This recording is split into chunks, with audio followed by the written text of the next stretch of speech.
দর্শক, এ নিয়ে আরো খবর জানাতে আমাদের সাথে যুক্ত হচ্ছেন সহকর্মী সৈকত সাদিক।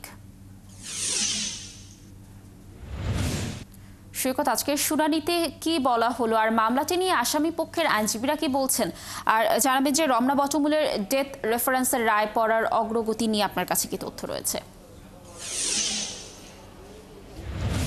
শুরুতেই জামায়াতের যে সাবেক নেতা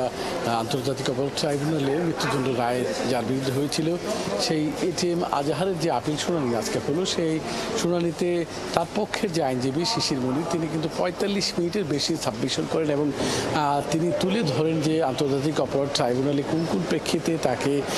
সাজা দেওয়া হয়েছিল, সর্বোচ্চ সাজা মৃত্যুদণ্ড দেওয়া হয়েছিল এবং সেটা কীভাবে আপিল বিভাগ বহাল রাখে এবং সেই সময় মানবতা বিরোধী অপরাধের বা ৭১ মুক্তিযুদ্ধে এটিএম আজাহারের বয়স কত ছিল, তার ভূমিকা কী ছিল এবং তাকে তিনি যে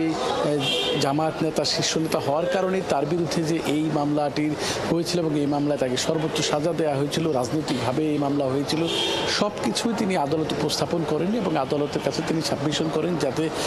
তারা ন্যায় বিচার পান এবং তিনি নিজেও অভিযোগ করেন, যেটা পরে শিশিমন গণমাধ্যমে জানালেন যে সেখানে একটা সিন্ডিকেট আনজাস্টিস হয়েছিল এবং তার প্রত্যাশা যে আগামী ২৭ মে যখন রায়টি হবে সেই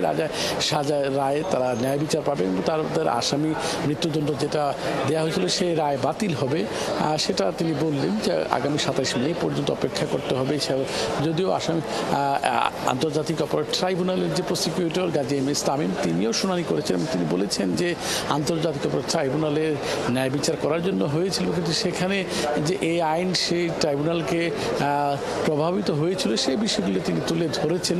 এর পাশাপাশি আরেকটি যে মামলা আজকে হয়েছে হাইকোর্টে, বিচারপতি মুস্তফাজ্জামান ইসলাম ও নাসরিন আক্তার হাইকোর্ট ডিভিশন বেঞ্চে যে ২০০১ সালের যে রমনা বটমূলের যে মামলাটি ডেথ রেফারেন্সের শুনানি বা রায়ের দিন আজকে ধার্য হয়েছিল বা আপিল বিভাগ আসামি পক্ষের যে আপিল সেটা রায়, সেই রায়ে কিন্তু আজকে আসামি সাক্ষীদের যে সাক্ষ্য গ্রহণ সেইগুলো কিন্তু আজকে আদালত শুনেছে এবং আদালত বলেছে যে আগামী ৮ই মে সাজার বিষয়ে তারা রায় দিবেন এবং সেই বিষয়ে কিন্তু এখন পর্যন্ত শুনানি চলছে। সব মিলিয়ে লাবণী আজকে সকালে বা ১২টার আগ পর্যন্ত কিন্তু আজকে হাইকোর্ট বা আপিল বিভাগের দুটি গুরুত্বপূর্ণ মামলার রায়ের আজকে দিন শুনানি ছিল এবং দুইটির পরবর্তী শুনানির দিন বা রায়ের দিন নির্ধারিত হয়েছে।